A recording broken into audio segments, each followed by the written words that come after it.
దాదాపు పిసిసి అధ్యక్షుడు,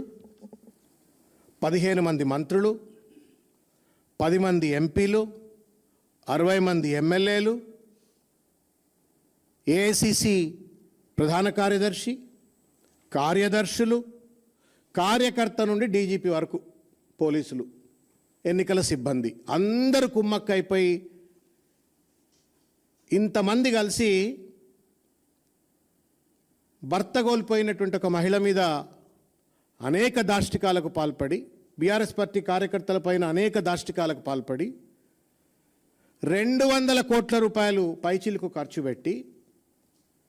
వాటిపైన కూడా విశ్వాసం లేకుండా గెలుపు సాధ్యం కాదని తెలిసిన తర్వాత ఎంఐఎంను కాళ్ళ వేళ్లాబడి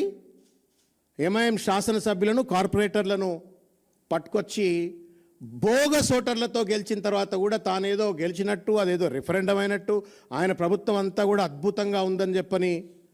ప్రజలు సర్టిఫికేట్ ఇచ్చినట్టుగా ఆయన జబ్బలు దరుచుకుంటుంటే నవ్వాలనా ఏడవాలనా అర్థం కానటువంటి ఒక పరిస్థితి. ఇది ప్రజలకు అర్థమైంది. పాత బస్తీలోనో, బీహార్లోనో, ఉత్తరప్రదేశ్లోనో, రాయలసీమలోనో జరిగేటువంటి ఒక రిగ్గింగు,